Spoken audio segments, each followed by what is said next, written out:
Good morning.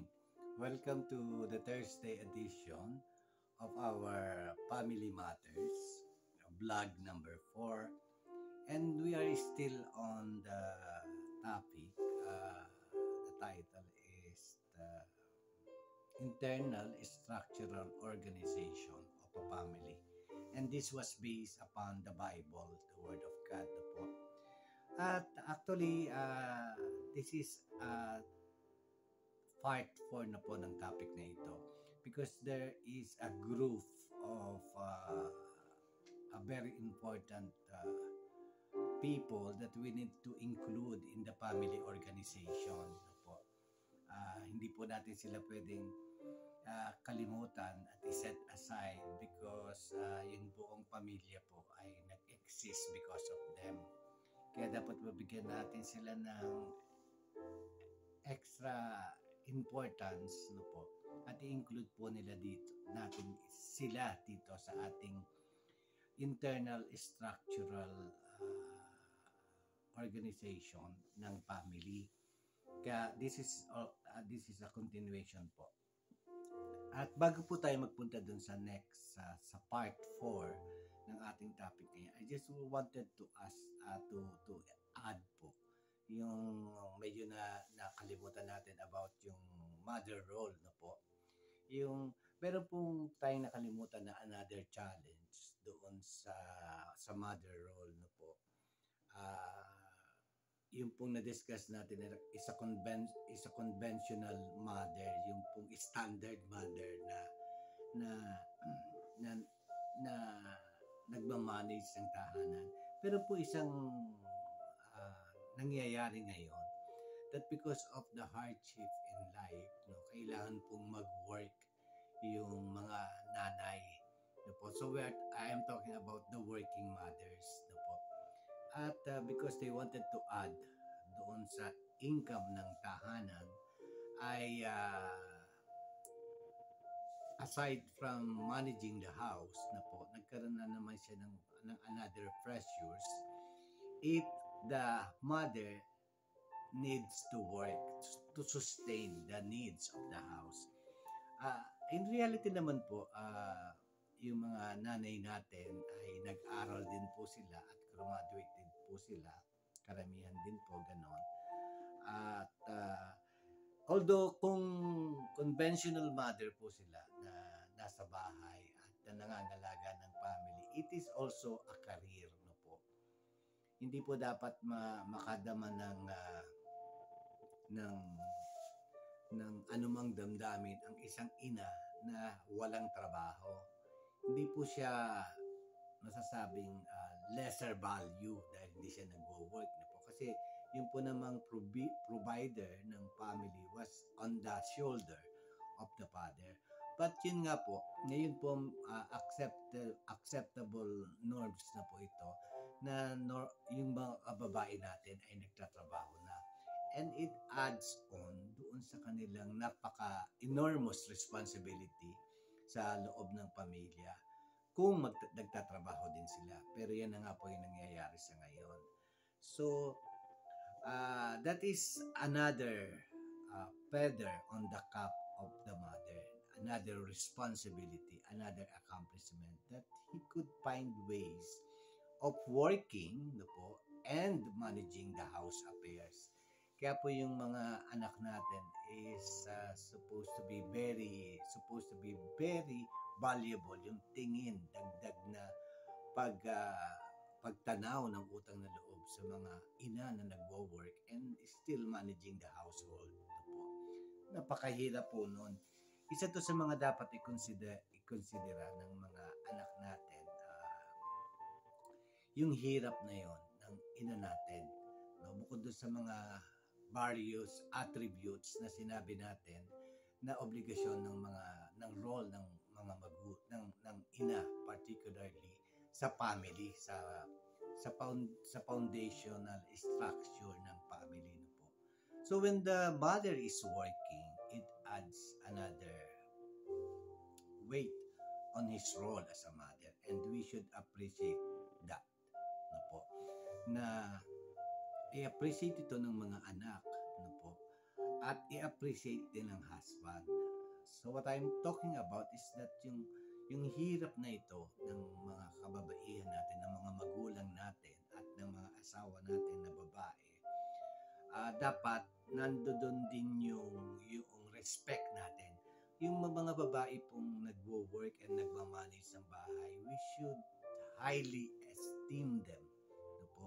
Recognize them, no po, ng mga asawang lalaki, dahil po medyo responsibility ng lalaki na to provide. But because of the love of the mother to the children and also sa husband, he she needs to work to add on all the needs of the family. Napakaganda rin po nito, although marami din po characters on the Bible ng mga babae na nagtatrabaho po, no? Na nagwo-work din sila aside from managing the household, no po. Meron din tayong mga babae na lumalabas ng tahanan at nagtatrabaho din, like Ruth, no po, yung po sa Bible, si Ruth ay ganun din po yung ginagawa niya. So even before 2,000 years ago, meron na rin pong working mother and a managing mother sa household chores. So what I'm trying to say is that this is an additional burden, no, or obligation and the responsibility ng isang ina, no po. Kaya po yung value ng isang mother ay lumalawak, no po. Lumalawak po siya at napakahirap po noon. Kaya dapat po natin yung mga anak to feel more respect and gratitude to the mothers, no po. And also the husband should acknowledge and respect more of the wife. Yun po. So yun po yung ina-add-on ko dun sa discussion natin about the mother role on inside the house, no po. And another thing po, tungkol naman po kahapon we have discussed about the children, our children, and the relationship of the family, no, at yung attitude ng ating mga anak, no, kung paano dapat silang mag-take part in every activity of the house, na yung pong tahanan natin at kailangan nating turuan ng ating mga anak, at ang mga anak naman dapat sumunod sa mga magulang at the early age, no po.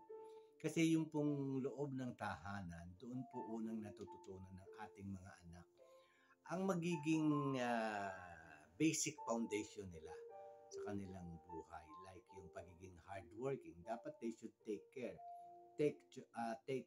cooperation in all the household chores, no po. Dapat po unti-unti nabibigyan natin ng anak, ang ating mga anak, mga magulang, ng mga responsibilidad that they have to accomplish, no po.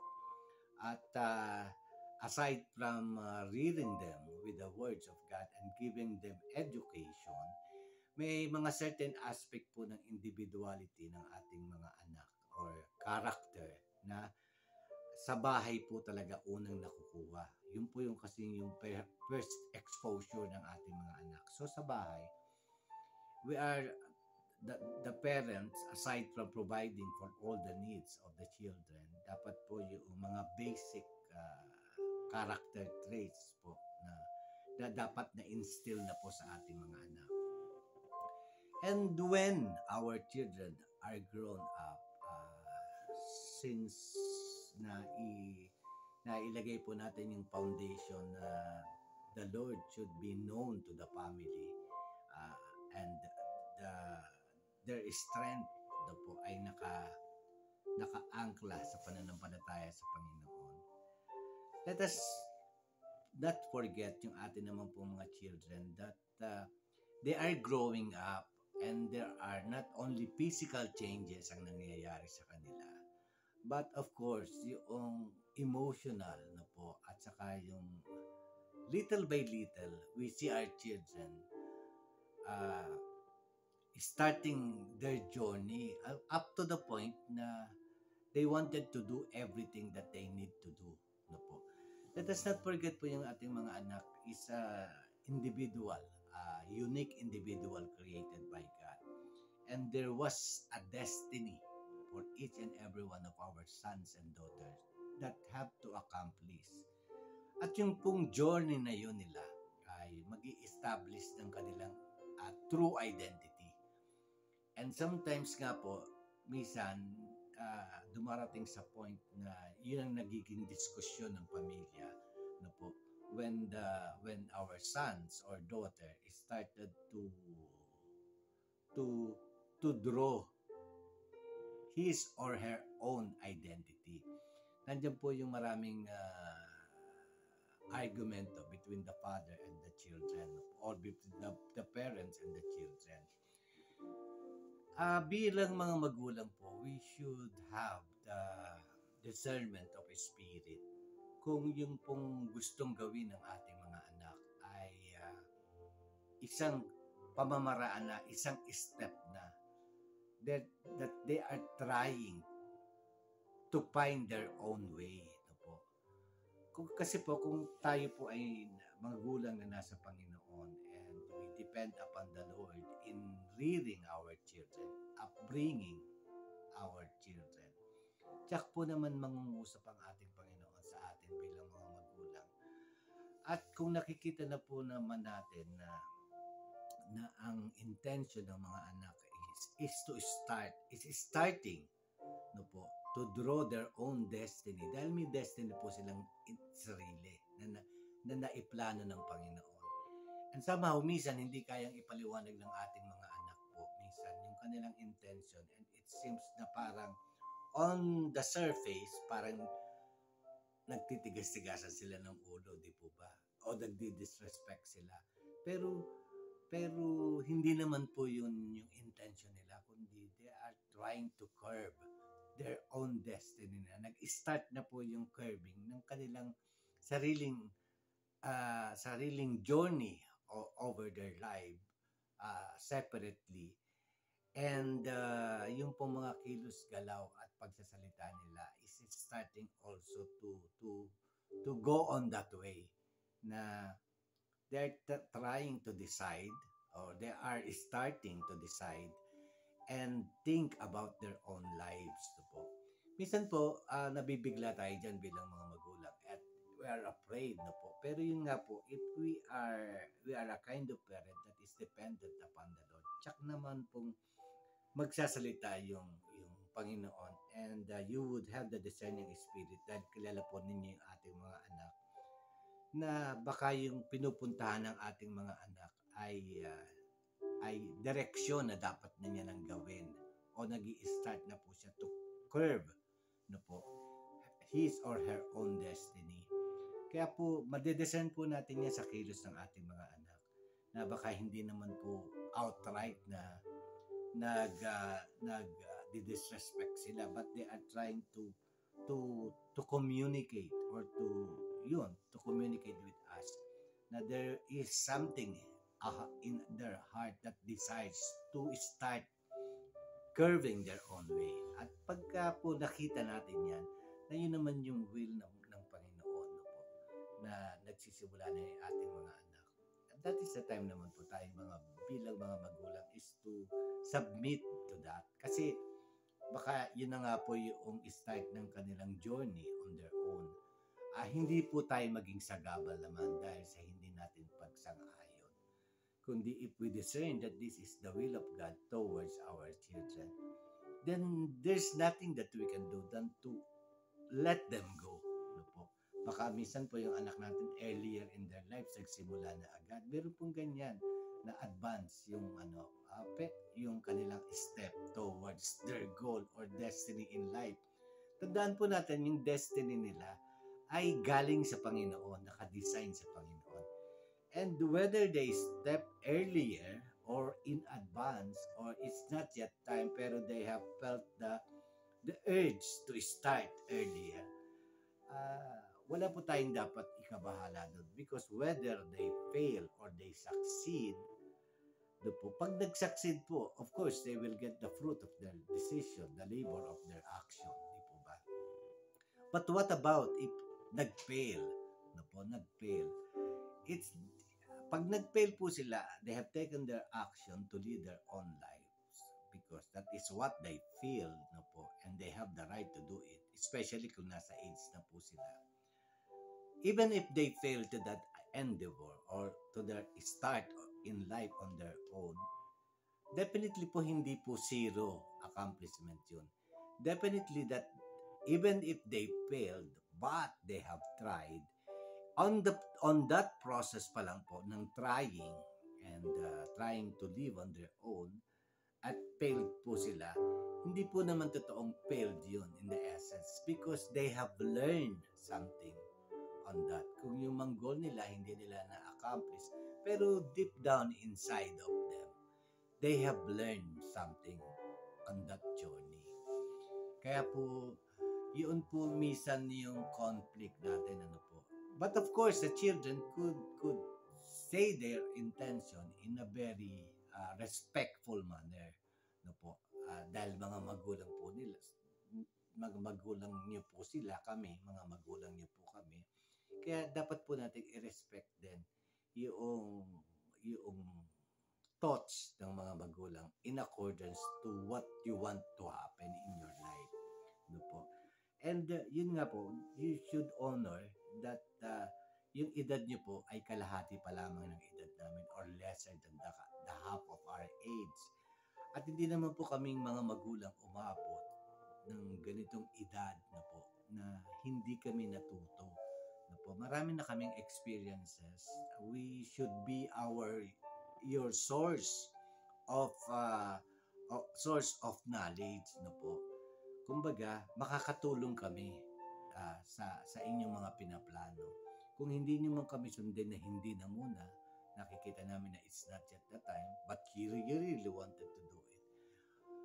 Ano po, bigyan niyo ng pagkakataon na pakinggan kami, mga magulang, mga anak, na ibigay namin yung 1 sense of our thoughts. Ano po.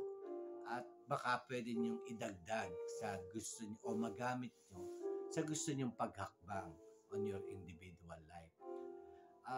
Wag naman yung gawin na brutal yung mga pananalita na as if you are not listening to us, di ba? Pwede niyo pong gawin ito ng maliwanag na walang mararamdamang sakit ang inyong mga magulang. At gayon din naman sa mga magulang, posibleng very firm yung mga anak natin, but they don't intend to disrespect. It is just that they wanted to let you know that they are firm on their decision. At even mapaagaman po yung desisyon ng mga anak natin na yan. At pero nakita naman natin na yung sense of responsibility nila, yung one ingredients na po, one aspect of a person who would like to stand on his or her own. Meron naman po yung pagbabatayan tayo na mga nakalipas na circumstances wherein we know that our children have the strength and the willpower to do what they want in life. Yun po, parang yung mga previous experiences natin sa kanila, pwede natin idagdag sa ating kaisipan at sa ating puso na, oo, nakikita ko naman na kaya naman niya to at alam ko kakayanin niya to. Yun. Pero of course, despite of that fact, posibleng present naman yun on our previous encounter with as son and daughter na matured naman sila. Pero of course, being a parent na po, nandun pa rin yung takot at pangamba.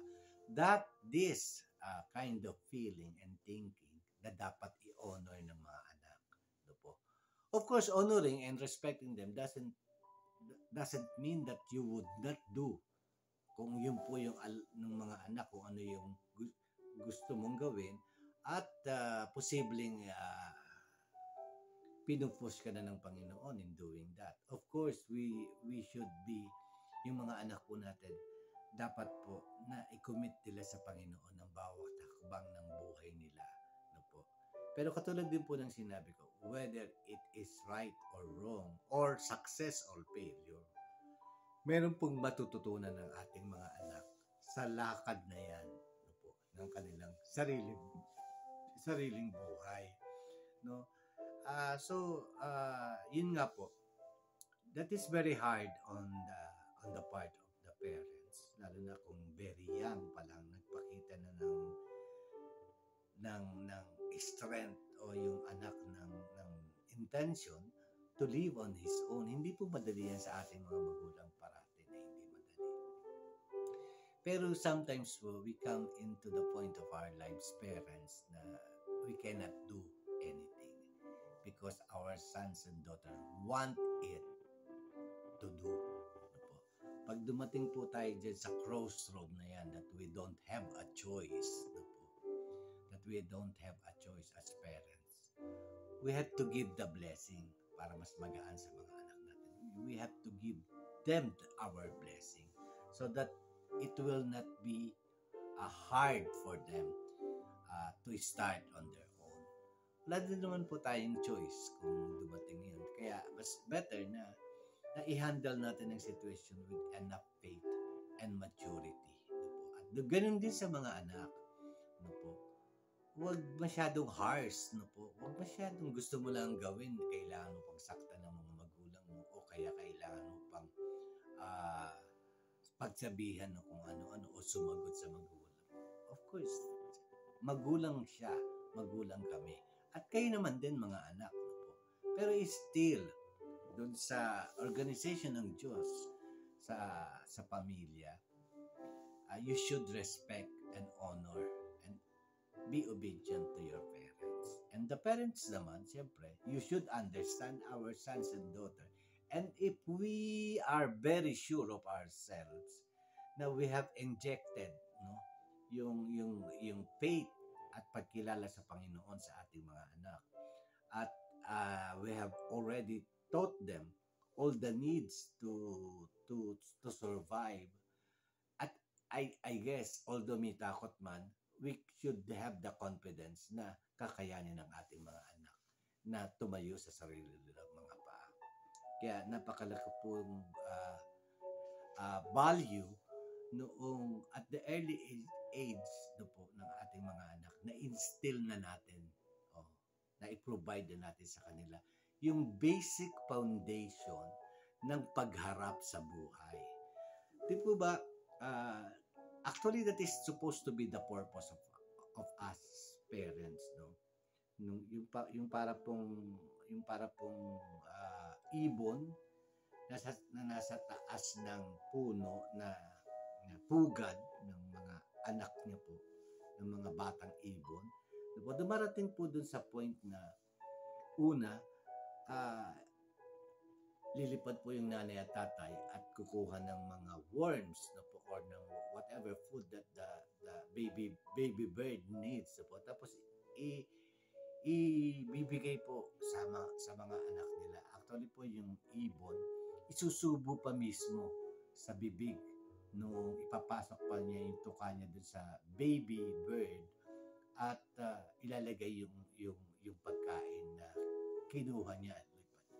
But there will come a time na yung pong baby bird needs to fly on his own. Actually po, siyempre to fly, hindi na to walk kasi ibon po yun. Ano po? So yung baby po ay unti-unti nang tinutulak ng nanay, especially the nanay and the tatay, na tinutulak niya na po na ibaksak yung kanyang ibon na yun na anak.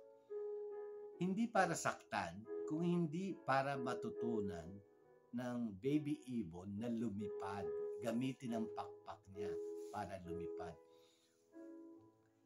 In contrast po sa ating mga magulang, dapat actually not in contrast, but at the same time, tayong mga magulang, dapat ganun po ang upbringing natin sa ating mga anak. Hindi po papasok sa bahay, o papasok pa sa pamilya, kundi patulak palabas ng bahay. Because they will going to face life sooner or later. Alam po natin yan. At maiiwanan natin sila. So if we are so confident that we were able to nurture our children with all enough uh, strength na po para sa pagdating ng araw na paglipad nila sa labas na po ay mabubuhay po sila. Especially pag dumating yung araw na wala na po tayo. That is our goal. Hindi po tayo nag-aalaga ng mga anak upang angkinin sila, kung hindi upang itulak sila palabas ng ating tahanan because they are ready to face the world. Yun po. And definitely po, they will face the world. Kaya nga po, yung pong mga anak namin at the early age, siguro po mga at the age of 24, yung aming babae at the age of 24, at yun naman aming lalaki siguro at the age of 26 to 27, no, they have managed to go to other countries kasi po yun, to widen their experience, and because it is part of their education. Yung una pong lumabas sa bansa na aming anak ay si Christian, yung panganay namin. Then after that ay si Christopher po, yung middle son namin. At ang last po, pinakahuli, ay yung aming bunsong babae. Pero at the age of 24, yung bunsong babae namin nagpunta na po dito sa Canada and start living on herself alone na po. At pagdating niya po dito, yun po yung worry namin na po. Unang-una kung magagawa niya ba, kung makaka-stand ba siya sa sarili niya. Pero meron naman po siya agad trabaho at na pagpunta niya dito ay may trabaho na, may employer na nag-iintay sa kanya. Actually, the employer was the one who arranged everything na po para sa kanya. Kaya pagdating niya po dito, ay meron na po talaga siyang trabaho. Pero still, yung hirap ng mag-isa at the age of 24, ina-acknowledge po namin yun na accomplishment ng aming anak. And even yung aming pangalawang son, he works in Saudi Arabia before going here in Canada. No po. At yun namin naman pong panganay ay nag-work din at nanirahan sa New York. Siya po yung nauna ngayon po nandito na rin po siya sa Canada. So, yun po yun. Even we are afraid ng mga panahon na yun, so sa first time nila to go anywhere around the world na po, in other country, meron po kaming pangamba na po, at may takot din kami if they could manage to live on their own, to stand on their own. So, palagay ko naman po, nagawa namin yung bilang mga magulang na although there are some fears in our hearts na po bilang magulang. Actually po, yung anak namin, nung unang alis niya sa airport, gusto ko lang pigilin na wag nang tumuloy, di po ba? Kaya yun po, despite of course, hindi natin sila pwedeng pigilin sa opportunity na meron sila. Dahil pinaghirapan din po namin yung pagpunta nila dito sa Canada. And they are part of it. They want it to do. Hindi po namin gusto din lamang yun. Kundi yun talaga yung gusto nilang mangyari sa kanilang buhay. So, yung po tatlo na yan ay at their early age, they have managed to stand on their own. At naniwala din kami sa sarili namin na hindi kami nagkamali ng pagpapalaki sa kanila. To give them a good foundation. No po. At yun ding resilience nila to face all the challenges of standing on their own. No po, yun.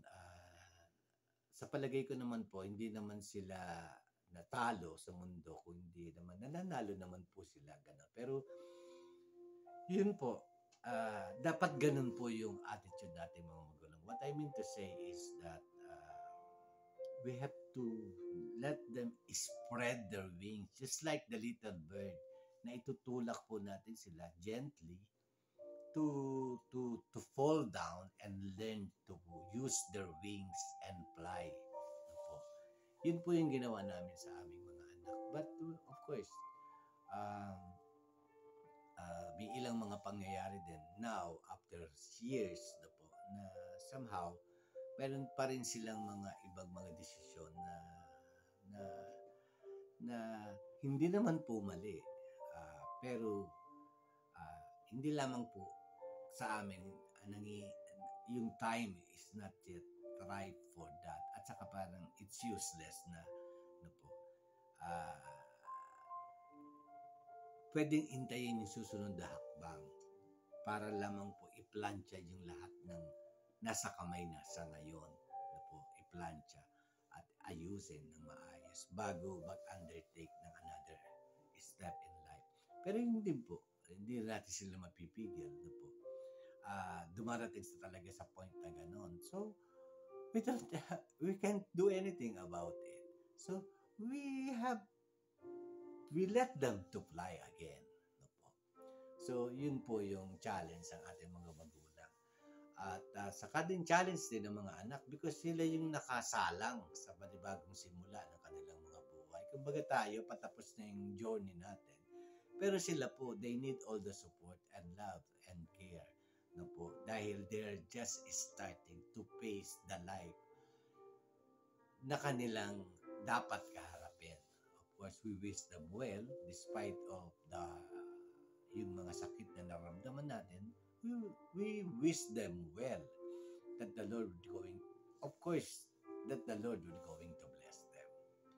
Yan po. So, why am I talking about this? Para po yun nga po, open tayo sa possibilities. Magulang no po, at mga anak, open tayo sa possibilities. What are the realities of life? What are the realities of being a son and a daughter? And what are the realities of being a parents? Nangyayari po siya. True to life po yung mga bagay na yan. Hindi lang po sa amin, kundi sa lahat at maraming mga magulang. Now, yung pong last aspect naman po, o part ng ating topic ngayon, yung pong title natin is Internal Structural Organization of a Family. Tungkol naman po ito sa ating mga senior citizen. Definitely po sa bawat pamilya may senior citizen na po dyan. Isang senior citizen na somehow ay posibleng nakapaghanda sa pagtanda. At walang problema kung sino yung mag-aalaga, kung sino ang magsusustain ng kanyang living. At pero din naman po talaga na hindi napaghandaan ang pagtanda. Minsan po ito yung nagiging sakit ng ating mga mata bilang mga anak o bilang isang individual na makakita tayo ng isang dating magulang na ngayon senior citizen na palaboy-laboy sa lansangan, umiiyak na isang senior citizen dahil he was not being treated nowadays with love and respect. So, yung pong senior citizen natin ay napakahalaga, bahagi ng isang tahanan. So, we could not finish this B-vlog about internal structural organization of a family nang hindi po natin sila isasama. Definitely po sa bawat tahanan ngayon, merong senior citizen kayong kasama. So, nasabi na din po natin on our previous, kasi po yung senior citizen natin, yan yung mga magulang din natin, magulang ng kasalukuyang mga magulang na rin ng mga anak. Tapos na-reach na nila yung age na ganon. Pero somehow po, napakarami po tayong istorya na naririnig about getting old or being old. Blessed po tayo kung napaghandaan talaga natin ang ating katandaan. Na marami din naman pong mga magulang na hindi napaghandaan ang katandaan. Na darating sa panahon na they will be old. Tapos ay ibinigay lahat sa kanilang mga anak ang suporta at lahat. And then they found themselves alone. Or lonely, or crying, or in pain. Na after what they have done, ay makikita nilang mukhang kawawa ang kanilang mga buhay. It kills our hearts. Lalo na po sa atin na mga magulang sa ngayon. Na hindi pa naman nasa senior citizen. Kaya po, yun nga po, bawat pamilya ngayon ay may ah, may matanda na nakasama. So ano pong sinasabi dito? Yung pong main verse natin.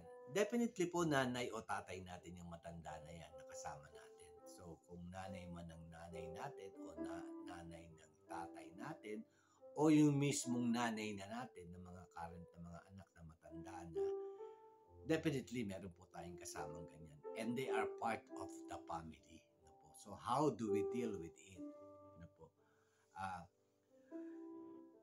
Una po ulit, yun pong ating main, yung ating verse na honor your father and your mother so that you may live long in the land of the Lord your God is giving you. So dapat po, responsibilidad po talaga ng mga anak yan. No po. Yung lolang kasama nyo o yung nanay nyo na tumanda na, responsibilidad nyo talaga yan. Ang mga nanay na yan, whatever in whatever forms that they need your support because they are old already, no po. Pinagbilin po yan ng Diyos sa inyo, no po, na honor them, your mother and your father, no po, that you may long live in the land and that it will go well with you. Yung responsibilidad ng pangangalaga ng ating senior citizen, ng nanay natin at tatay natin na tumanda na, it is first and foremost the responsibility of the children. Bago ito maging responsibilidad ng community o bago ito maging responsibilidad ng gobyerno natin, yung first care po dapat sa ating mga matandang mga magulang ay sa mga anak po na kaatang yan. No po. Whether, lalo na kung walang naipon ang ating mga magulang dahil sa pagtataguyod sa atin. Or kahit na meron mang naipon, it is your obligation to take good care of your old in the house. Pero ito din po ay isang reminder sa mga patungo pa lamang sa pagiging senior citizen. At dun sa mga pamilyang magsisimula pa lamang, you really have to prepare on that time that you will be old. Kailangan po nating paghandaan yan. Kung meron po tayong trabaho kahit papano, naghuhulog tayo sa SSS, di po ba? Definitely, yung SSS will provide support sa atin through our pension. Pero dapat pa rin po tayong mag-ipon. Mag-ipon po tayo.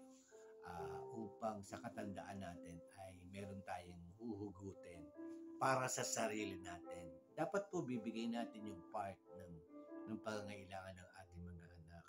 Pero parents, please, no po, save for your own para po sa pagtanda ninyo ay meron tayong huhugutin. And much more kung hindi po tayo nag-work, no po.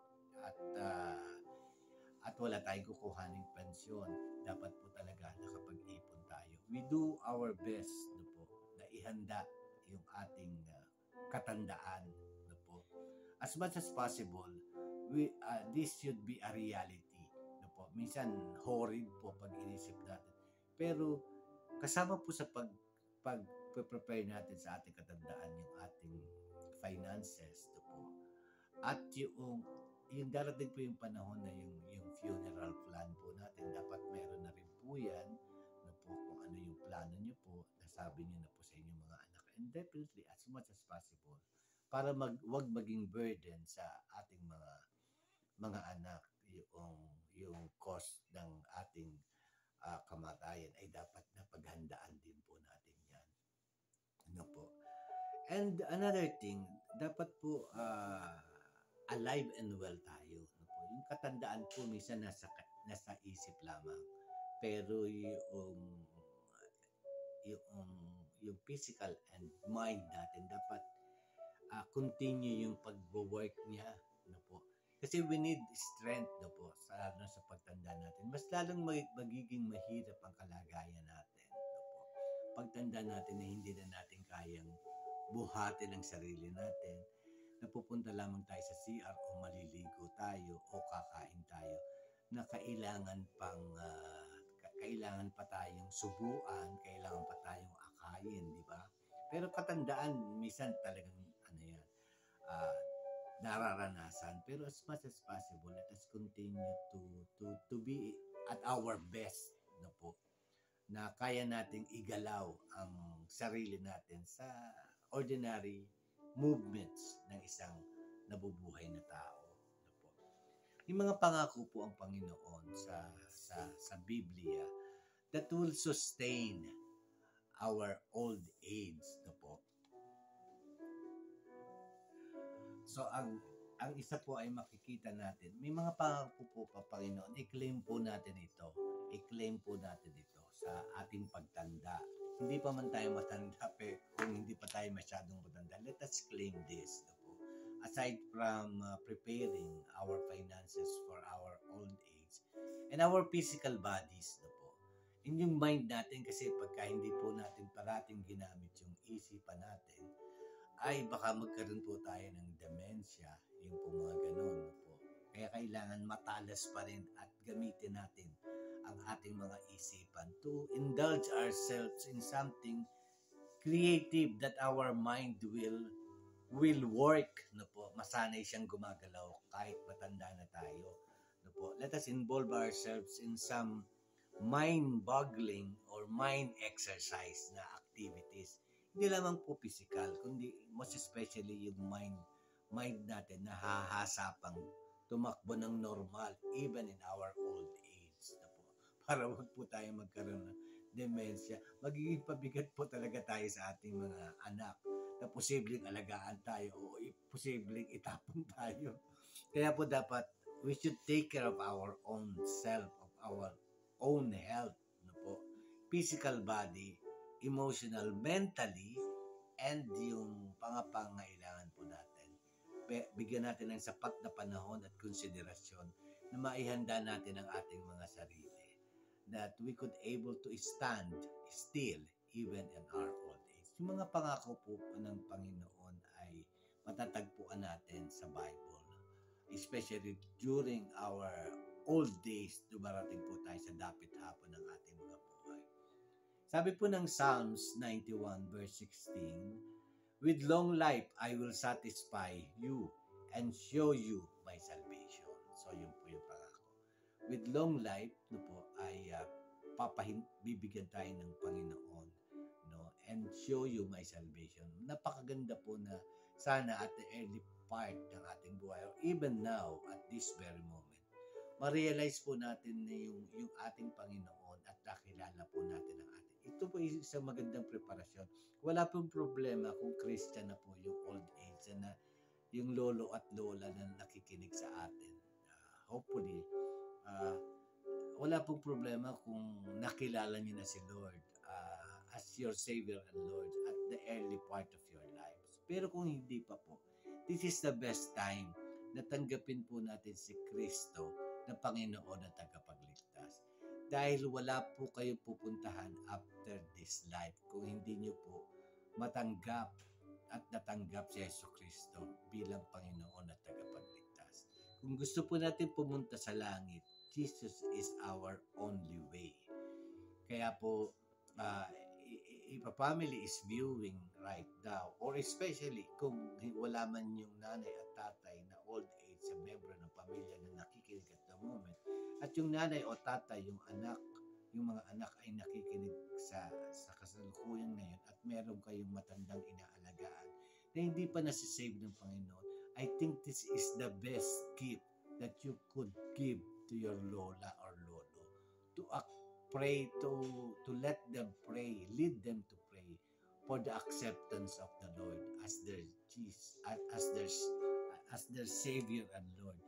Kasi po gusto natin mapunta sa kalangitan ang ating mga lolo at mga lola, no, para makasama ulit natin sila after some times. And even the Lord wants your lolo and lola to be in heaven. Pero pag hindi po siya tumanggap kay sa Panginoon at tagapagligtas, si lolo at si lola, hindi po sila makakasama sa kalangitan. because the only gateway to heaven is only through the salvation of Jesus Christ as Savior and Lord. Kaya, kaya po yung mga nanay at tatay na nakikinig ngayon at mga anak na po, kung hindi pa po nasa-save ang lolo at lola at nasa golden age na po sila, please give them the gift of salvation. Ano po? You could pray with them, or you could invite a Christian brother or a pastor to come and for that, so that lolo and lola could receive the gift of salvation. Ano po?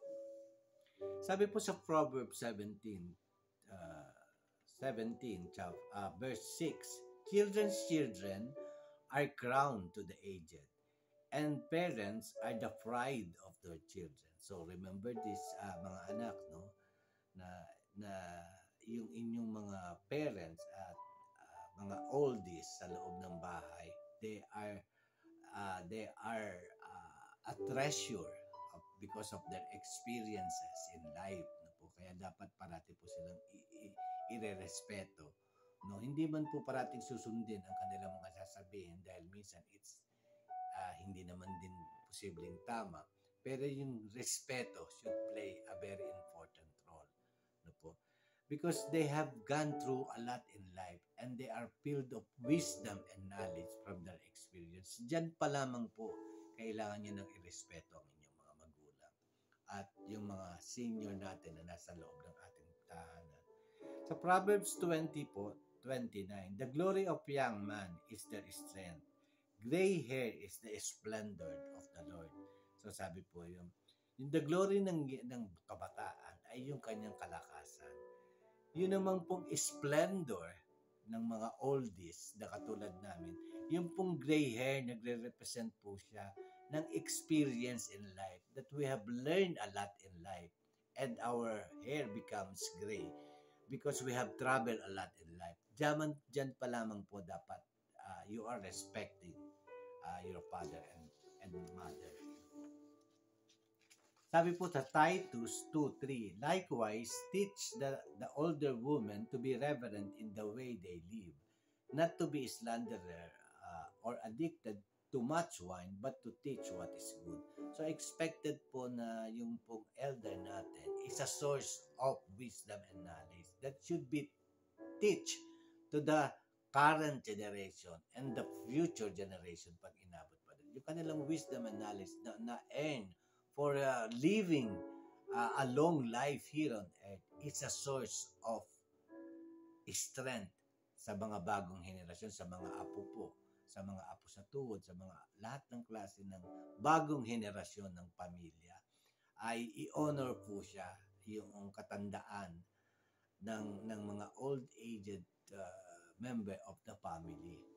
So, yung old-aged na po sinabi na huwag maging slanderer or addicted or too much wine, no po. Dapat po hindi yun ang pinagkakaabalahan ng mga katandaan ngayon. Katandaan na. Dapat po lipas na po ito, and bilang matanda, you are expected to have more or gain more knowledge and wisdom na ma-share natin sa current generation ng pamilya. So sabi din po sa 1 Timothy 5:1-2, do not rebuke an older man harshly, but exhort him as if he were your father. Treat younger men as brothers, older women are mothers, and younger women as sisters with absolute purity. Yun po sabi gano'n. And then sa Psalms 71:89, my mouth is filled with your praise, declaring your splendor all day long. Do not cast me away when I am old. Do not forsake me when my strength is gone. Sabi po ng Psalm 71:8-9. Po. At sinasabi din po na sa ating banal na kasulatan na aging in the Bible is said to be a sign of experience. The Lord promises His continued love and concern for the elderly. I will be your God throughout your lifetime, until your hair is white with age. I made you, and I will care for you. I will carry you along and save you. Yun po ang pangako ng Panginoon sa ating mga senior citizen na ulitin ko po, sa Isaiah po ito, 46 verse 4, na pangako po ng Panginoon. The Lord promises His continued love and concern for the elderly. I will be your God throughout your lifetime until your hair is white with age. Katulad po nun sa akin, white na po dahil sa age ko. I made you, sabi ng Panginoon, ginawa kita, and I will care for you at papangalagaan kita. I will carry you along and save you. Sabi niya po, bubuhatin niya daw po tayo and isi-save niya po tayo. Yun po ang pangako ng Panginoon sa ating katandaan. Yun po. At gayon pa rin po, sabi pa po, ito po ang ilang mga Bible verses ng tungkol sa ating katandaan. Sa Isaiah 46:4 po, even to your old age and gray hairs, I am He. I am He who will sustain you. I have made you and will carry you. I will sustain you and I will rescue you. So yung pong mga oldies po natin, mga senior citizen natin, huwag po natin ilagay yung ating hope, no po, at yung ating buhay sa ating mga, of course we give thanks to them if they will take care of us, di po ba? Because that is what is expected, because that is the law, the commandments of the Lord for our younger members of the family, to take care of us, no po, and to honor us and to respect us. But on the same manner po, let us not forget, no po, tayo pong matatanda, let us not forget na wala sa kamay ng ating mga anak lamang, no po, ang ating kinabukasan bilang matatanda. Ang hope po natin, ang faith natin, even in our old age, should be put in the Lord because of all His promises in the Bible, that He will going to take care of us, of all our needs po, no, materially, spiritually, and physically. Yung health po natin, ang Diyos po yung patuloy na magbibigay sa atin ng sapat na kalusugan, sapat na kalakasan, sapat na mga pangangailangan natin. Let us put our trust in the Lord. Hindi po lamang sa ating mga anak. Let us just have this kind of faith na papangalagaan po tayo ng Panginoon. Lalo na kung napaghandaan natin ang ating katandaan. Especially yung kalakasan natin, even in our old age, ay huwag po tayong upo lang ng upo o yun lang. Let us have activities that will make us alive and well. Yung edad po natin, number lang po yun. Pero yung function natin as an individual, physically, mentally, emotionally, and spiritually, dapat po hindi po mawala yan sa atin. Yung drive natin sa buhay, dapat po nananatiling nandiyan yung strength, because the Lord is our strength. Hindi po yung sa edad natin o hindi po yung ating strength just came from our sons and daughters. Hindi po. Yung life natin is still dependent upon the Lord. Most especially on our old age. Manampalataya po tayo. Magkaroon po tayo ng paninindigan na hindi po tayo at paniniwala at pananampalataya na hindi tayo pababayaan ng Diyos. Sabi po dito, but those who hope in the Lord will renew their strength. They will soar on wings like eagles. They will run and not grow weary. They will walk and not be faint. Sa Isaiah naman po, 46:4, yun nga po, even to your old age and gray hairs, I am He. I am He who will sustain you. I have made you and I will carry you. I will sustain you and I will rescue you. Yun po yung pangako ng ating Panginoon. Sabi po dito sa sa Psalm 73:26, my flesh and my heart may fail, but God is the strength of my heart and my portion forever. So, yung pong Panginoon ang ating asahan. Ano po? At sa Psalms 92 po, verse 14, they will still bear fruit in old age. They will stay fresh and green. So, yun po, no? Sabi ng Psalms 92:14. If our lives is in the Lord, let's believe na hindi po tayo matatalo even in our old age. No po? Dahil may mga pangako po ang Panginoon sa atin na nakasulat sa Bible that we could claim in our lives. No po? They will still bear fruit in old age. They will stay fresh and green. So imagine that is the promise. So let us claim it. No po, ako po nasa 76 years old na ako 66 years old na ako this year. No po.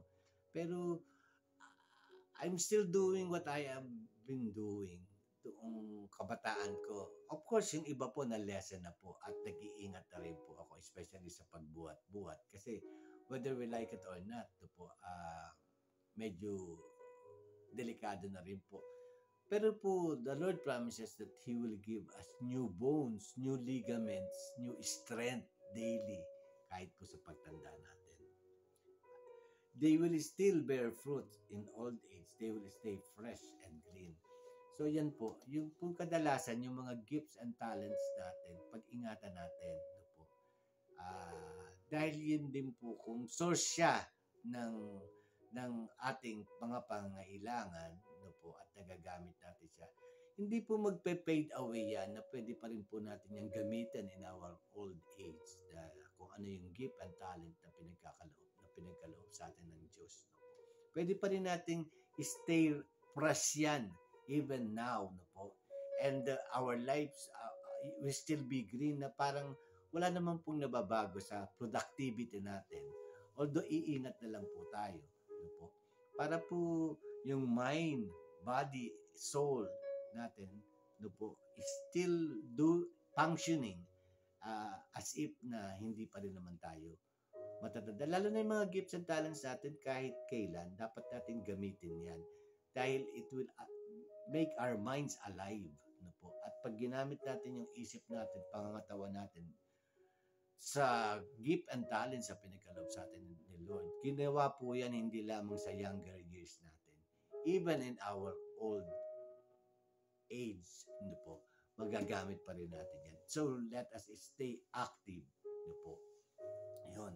Sa Psalms 103 verse 5 naman po, who satisfy your desire with good things so that your youth is renewed like an eagle. So, yun po, no? Sabi pa, si Lord yung nagsasatisfy ng iyong desire with good things like in your youth, no? Nire-renew niya po yun like an eagle. So, hindi mamamatay yun dahil parati pong nandiyan yung desire na yan at yung strength natin is being renewed day by the Lord even in our old age. So, ang sarap pong to rest upon the promises of the Lord even in our old age, di po ba? Tapos po, listen to me, you descendant of Jacob. All the sa Isaiah 46 verse 3 to 4 po. Listen to me, you descendant of Jacob, all the remnant of the people of Israel. You whom I have upheld since your birth and have carried you since you were born. Even to your old age and gray hairs, I am He.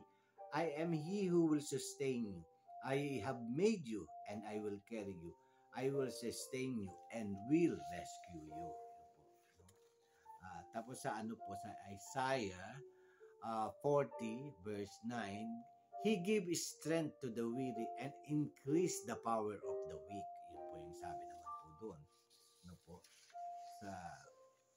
Sa Psalms 92 verses 12 to 14, the righteous will flourish like a palm tree. They will grow like a cedar of Lebanon, planted in the house of the Lord. They will flourish in the court of our God. They will still bear fruit in old age. They will stay fresh and green. So nakita po natin yung pangako ng Diyos na kahit sa old age natin, we will still bear fruit and we will stay fresh and green. Pangako po ni Lord yan. So paniwalaan natin ito po na hindi po tayo magiging kawawa. The Lord has promises us that even in our old age, we will stay fresh and green. So that would make us inspired to face the life even in our senior years. Sabi po dito sa Job 12:12, is not wisdom found among the aged? Ito po. Does not long life bring understanding? So ito po, it's a call sa ating mga anak na po. Yung ating po mga magulang, sinasabi din po, matatagpuan niyo po yung wisdom found among aged people, ating po mga magulang.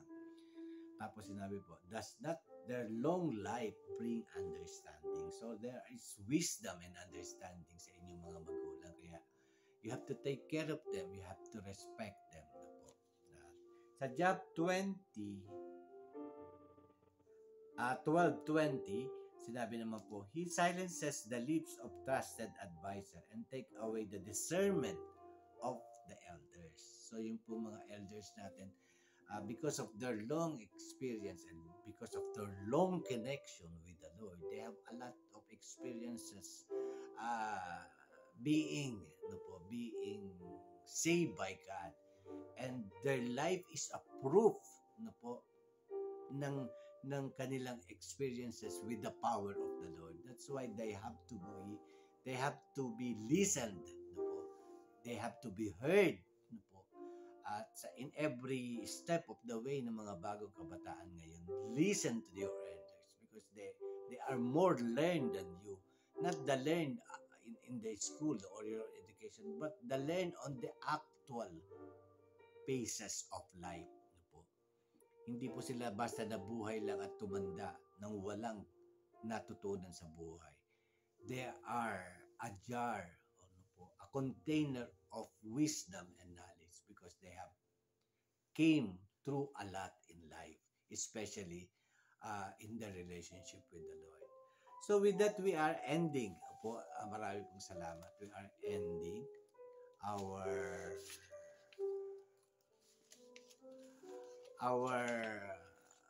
vlog number 4, Family Matters, na entitled po natin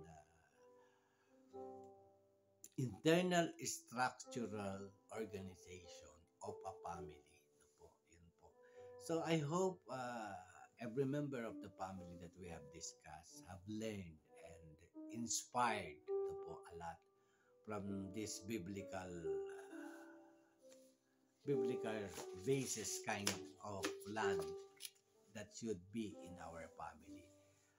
Alam po natin na yung pong nagtatayo ng isang pamilya ay dapat po matibay ang foundation niya, sabi po, so that when storm came and strong winds nandiyan dyan at binabato yung tahanan, kung strong po yung foundation ng family, hindi po siya babaksak, o nung bahay hindi siya babaksak kung very strong ang foundation ng isang family. So how to have a strong foundation sa ating pamilya para whatever challenges or force that would try to destroy the family, you will stand firm. Gaya po ng sinabi natin, dapat yung internal structure of a family, kung naka-base po ito and na ang foundation po nito ay ang Panginoon, definitely po hindi po mabubuwag ang pamilyang ito. Kaya po let us come closer to God, the mother, the father, the children, and have that strong kind of relationship guided by the Word of God. And definitely po, itong pamilya na to will win over and will triumph over all the challenges that might come trying to destroy the family. God bless po at have a very good day today. Thank you. God bless po sa inyo.